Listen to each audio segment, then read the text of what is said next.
This weekend's NFL divisional round. It should be, we got some pretty good games here and a couple of could be blowouts on Saturday. So should be interesting to see what happens. Sheets, any overall takes, I guess, before we get into it? Well, 3 classic slates remain and 7 showdown slates remain from the NFL season. So we got 10 shots to get all the cheese.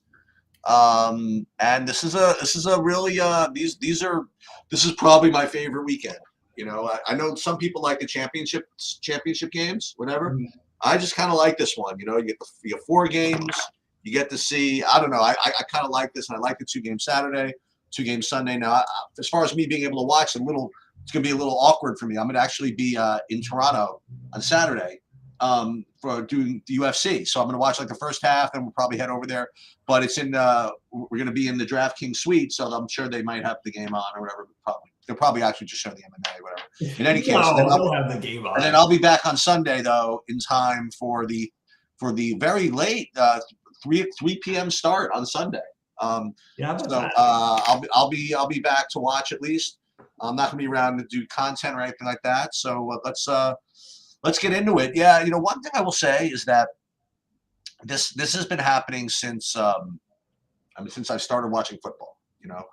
What happens usually is teams like show out in like these wild card games and they look like really, really good. And then what happens is they play the number 1 rated seed off the bye, and the number 1 rated seed off the bye comes out with like a spread that you would think is like way too high, like makes no sense. Like, oh my God, this team just like won by a fortune. They're doing great. How are they getting? People forget why these teams were the number 1 seeds. You know what I mean? Yeah. Like number 1 seed. Number 1 means they're a really good team, and they get a bye around the playoffs when you're really tired. That's a big deal. Okay, yeah. So I'm not saying that I like them or dislike them, whatever. But just because Green Bay went into Dallas and just played an amazing game, doesn't mean that like the line here is egregious. You know what I mean? Right. There's a reason why San Francisco's number 1 seed and off the bye is worth something. Same thing with Houston. Houston was awesome last week. They were great, and Stroud was amazing. And some people are like, oh my God, how are they underdog by like whatever they are, 8 points, whatever they are, over Baltimore? Because Baltimore is really good, and they're off a bye as well. KC Buffalo, that's going to be that's going to be a fun. It's going to be a fun one. I don't know what the spread is in the Tampa Detroit game. Oh, that's a 7. I think that I actually have an opinion on that. Maybe we'll wait till we get to it. But I bet you were going to disagree. I'm excited about that. No, I don't know about that. I think that this is the complete end of the road for Tampa. I think Detroit. Oh yeah, me too. I think they get massacred. But yeah, I think it's a massacre. Yeah. I really, really do. I mean, Tampa. Tampa caught. Listen, I call it what it is because I was right. Whatever it is. Tampa caught a break. Okay, playing a Philly team that was done. Yeah, they caught a break, and Tampa looked like they were going to run him out of the gym. And even still, they were a little fishy. Like, there was like a couple of the 4th downs that the Philly didn't get. Watch Philly play like a team that was just completely dusted and dead, and yet it was still only a 1-score game for like quite a while. Right, so right. I think Detroit's just going to hammer them. Yeah. So we'll see how that affects DFS in a little bit, but. I guess those are my opinions. Do you have any opinions on any of the games specifically, except for that one, which you already just kind of? I'll take the. I'm just gonna until the Chiefs lose to the Bills in the playoffs. I'm gonna just keep betting on the Chiefs. Okay. I think the Chiefs are a better defense than the Bills are. I think the Bills are a lot of smoke and mirrors, and I think they can play up to competition. Both those teams are dangerous. Obviously, at this point, everybody's dangerous. But I'm on the KC side. That's my strongest take, and I'm a little.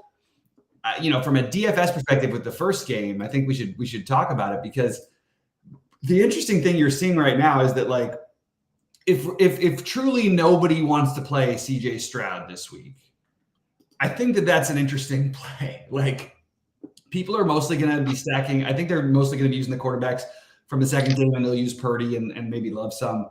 But I do think as of right now, you've got some somewhat spread out, but Stroud should be the lowest owned quarterback on this slate based on what the projections are. And I think that's a really interesting way to immediately like maybe get different. Even if Baltimore wins this game and controls it, they're still going to throw from behind. The weather looks okay. Collins, Stroud has been unbelievable. You have natural, easy guys to pair him with. Noah Brown is out officially, so that means you can play John Mechie with a little bit more confidence in Robert Woods if they're in. I don't know. Sorry, I usually go first, but I just jumped into this one because it's my Ravens. But I kind of am just seeing that the Houston side of this is going to be far lower owned. Mark Andrews is supposed to be coming back, and he should be low owned because of that. I would take a shot or two on Mark Andrews, but I am worried that he'll be limited a little bit. And I love the Lamar stack to Flowers. Flowers officially in. I also don't mind getting to some Beckham. This is not my favorite game, but I probably will be overweight because I think the rest of the field will be slightly underweight this game. What do you like here? Yeah, well, first of all, there's a name that we haven't seen in a long time who's apparently playing, and that'd be Mark Andrews. I'm getting a projection like 11 points, which to me is like kind of an embarrassment, like if he's actually playing. Right. So I don't know what that is. I'm currently I ran some stuff earlier. I'm getting like 25% Andrews. The guy I'm getting the most of from this game is a little scary, but it's Devin Singletary. Maybe it has something to do with just like different options. I don't know where the prices, but I'm getting a lot of Singletary from this game, and it's usually not what you want to do. You play the underdogs here against you'd imagine that Houston's going to have to be throwing quite a bit. But that's what I'm getting. That's what I'm getting for now. I like your idea, though, in general, though, about just Stroud is like a 13-point projection. I mean, my joke. I mean, well, okay, what about the second half? You know what I mean? Is that right. I mean, all the guys just freaking slinging it all over the goddamn place all season. So whether it's close because he's having a good game or whether it's not close, forcing him to sling it from behind. I mean, that's just seems like kind of an insulting projection if you want to know the truth. And like you say, you know where it's going. Listen, call what it is. Nico Collins is legit. I mean, he's like absolutely legit.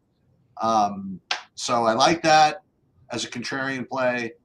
And I certainly like Stroud as a contrarian play. And as usual, I just usually don't get to Baltimore, just because I don't know where everything's going. And just when I think I'm good with Zay Flowers, now like Mark Andrews comes back. So right. I don't know. I'm probably right now. I'm kind of like a sucker with the field, meaning like probably hit a little less in this game. And also, listen, it's something to be said about being able to late swap, to delay a little bit, and I think that's worth something. So unless I have a really good reason to play the Baltimores, I'm probably going to end up being underweight on them, like I guess everybody else is, I suppose. Yeah, and you said a lot of that stuff really well. I don't know where I'm going to end up on Singletary. My initial feeling is to try to fade it at some ownership. I know I'll be overweight Stroud in multiple entry, like even if that's only I think it only takes about 7 or 8% to get above Stroud. I will be overweight Lamar because he has the highest ceiling of any of the quarterbacks. He and Josh Allen, and you guys could argue 1-2 versus ceiling. Maybe Josh Allen needs his a little bit more. So, but I just want to get overweight on this in general. I'll play Zay Flowers. No problem with Andrews coming back for me. Assuming that, and I think Andrews might even be a little limited. I don't mind the idea of maybe taking a shot with Aguilar, Bateman, or Beckham, but nothing that's a real priority. I mean, remember, we want to target Houston for wild games in general, and you sort of just hope maybe Baltimore gets behind and they have to come back. Like you're going to get $1 million out of Lamar. So I'd rather single pair him with one of Andrews or Flowers, but I'm okay with double pairing him. With either one of those guys, with one of the other receivers, or with Zay Flowers and Andrews straight away. The other one that I wanted to mention was Dalton Schultz. That would probably be the outside of Collins, the most natural guy to pair Stroud with, and I think that's totally fine. But I guess my overall look on this game is I'll probably be a little bit overweight at the moment based on where the ownership is. All right, let's. We got your basketball sheets up there. We got all kinds of stuff going on. Yeah. Bouncing around screens here. Yeah. All right, what do you got? Green Bay and San Fran. Yeah, so I have Purdy as you know what? In my original runs here, I actually am pretty spread out. I have the same amount of Purdy, Lamar, and Goff, and then Mayfield. That's my initial run.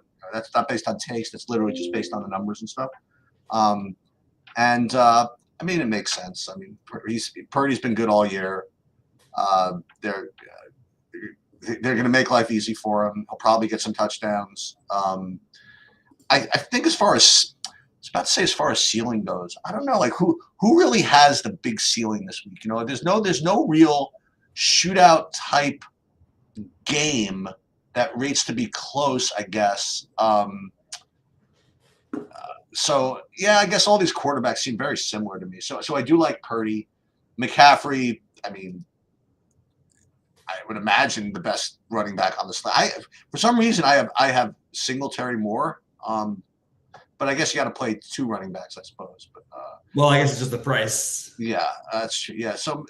Listen, McCaffrey is only 8,800, right? I mean, I think it's a tough fade. I mean, if you want to know the truth.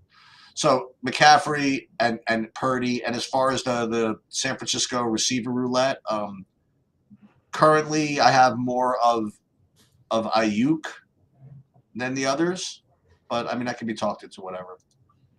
Yeah. So for me on the and I didn't talk about Green Bay yet. So you can I'm sorry. Yeah, you go reverse. I forgot. Sorry. No, that's fine. But but Green Bay again, they rate to get less points.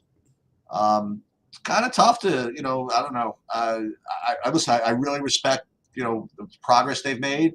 They got good receivers. Just think they're maybe a year away. You know what I mean? At least. So I don't know. I just don't. They played an amazing game. And Jordan Love was the first rookie, I think, ever to have a perfect QB rating in a playoff game. Yeah, that was awesome. Good for them. Good for them. I just think this is a tough spot. That's the best I can say. So yeah, I'll probably be a little under on the Green Bay guys. It feels a little bit like that to me too. This is where I'll be a lot of under. Like you're getting a really really hefty projection on Aaron Jones, and I understand it. Like just because the pricing and everything. I would like to be underweight Aaron Jones. I would like to be. So you're not going to get ownership on the 4-gamer for the Green Bay receivers. What I would say is, I mean, Dobbs just put up 30 last week, but it really does feel like you're playing roulette with these guys.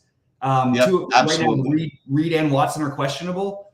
Absolutely. Again, I think it's roulette, but I still think Jaden Reed is the number 1 guy. I don't care that he didn't have a catch in the last round. That was a really weird game. I think Jaden Reed would be the one I would go with the most. If gun to my head, that's the guy I would probably pick. But if Dobbs stays at 1% or something like that, I might have to. Not to mention, Jaden Reed had like 1 target last week. He had 1 target, but they tried to run a couple design plays for him that got penalties. Okay. But it was also like it's hard because the other guys were open. Everybody was wide open. The whole team was. The whole team was. You had Musgrave down the sideline, literally with no one within 40 yards. That was amazing. So I think that the interesting part of the Green Bay side of it is the tight end actually, because I think people are treating it like Tucker Kraft. It's first of all, it's not a great matchup for tight ends to begin with, but they're acting like Tucker Kraft is going to be the main guy. I really think at best it's a share. These are both rookies. They're very high on Musgrave. Musgrave is clearly their higher ranked guy before. And if there is look, I say that it's a tough matchup, but it's still an easier matchup than everything else against San Francisco. So Kraft and Musgrave, you could sort of pick between yourself, but I personally like the Musgrave play a little bit better. Even though I'm okay with getting exposure to both because they're going to be low on the San Francisco side. Purdy, sure. I probably will have him a little bit lower than everybody else, but I'm definitely going to have exposure there. I feel like this Green Bay defense is really bad, like really, really bad, and they just happened to have a decent week last week. And even then, I think San Francisco is just going to have nothing, be able to do whatever they want to do offensively, and that is going to be make immediately McCaffrey and Debo my favorite pairing. It's just really hard to get both of them in because they're expensive.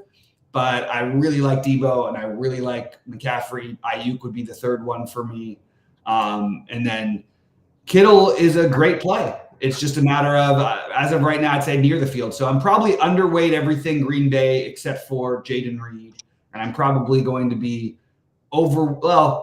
basically near the field on everything with San Francisco. Let's put it that way. Because even if I try to get over the field, they're going to have enough ownership. Maybe I'll be over the most on Debo Samuel. That's probably what I would say is he would be the one I would take a shot on because his price is so high. It's going to be hard for people to play he and McCaffrey. I'm going to try to see if I can get that together in a lineup or two. All right. So first game Saturday and like third game of the slate. I do think that this is the game that could of all of them just go off. We've seen we've just seen these games in Detroit just too many times, regardless of what the total is really. And now you actually have 47-point total. You have, Detroit 7-point favorite. That's a pretty good line for a lot of fantasy points.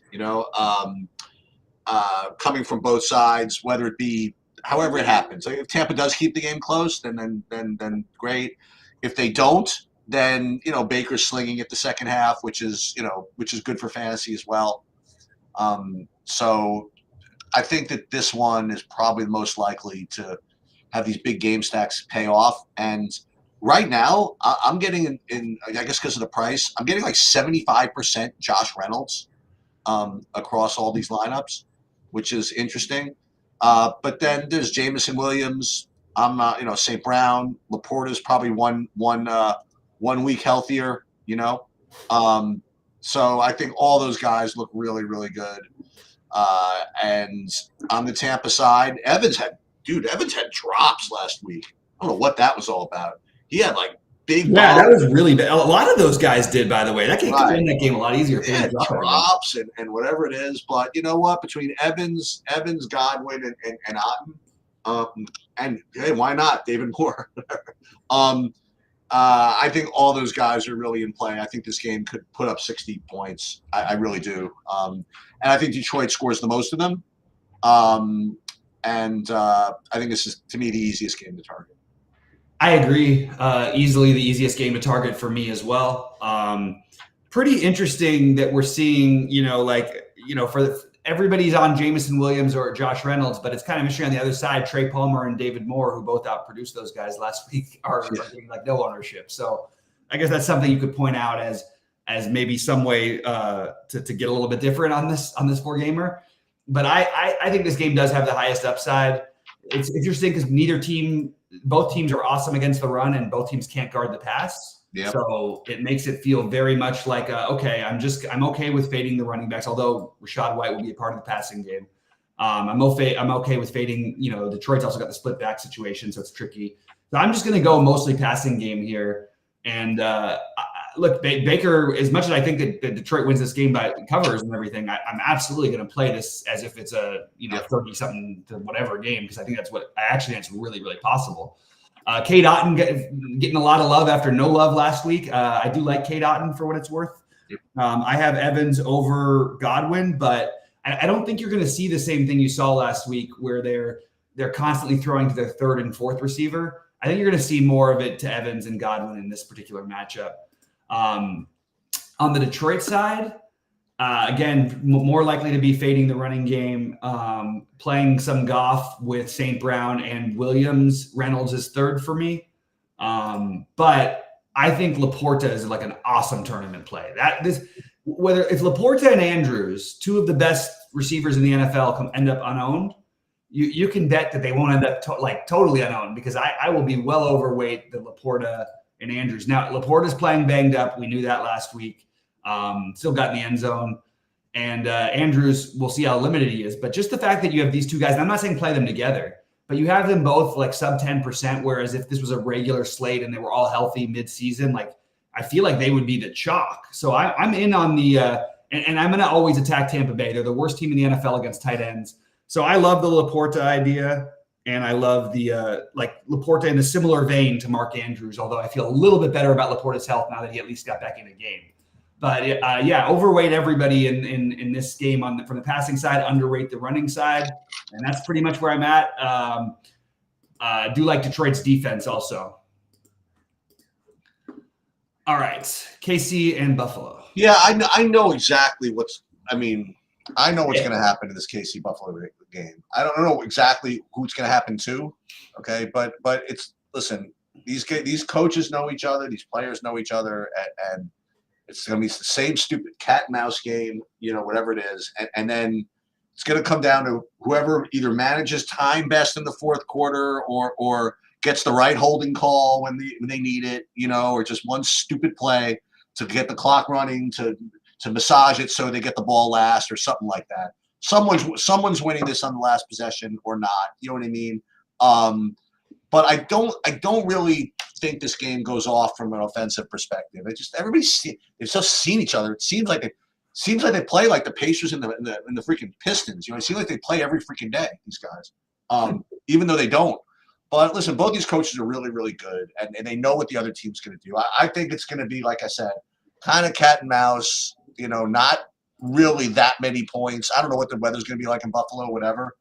But one thing I am really nervous about is having as little Josh Allen as I have right now.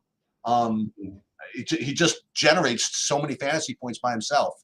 You know, that you know, he's I don't want to compare him to Lamar, but like Lamar's like a 10-point favorite, and you know, Allen's going to be, I think, leaned on, you know, like the whole game. So I'll probably end up forcing myself more of him.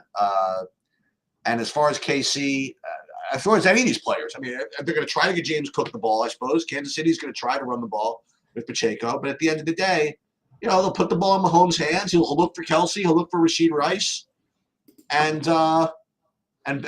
what's his name will look for his two best receivers, who are the two tight ends right now.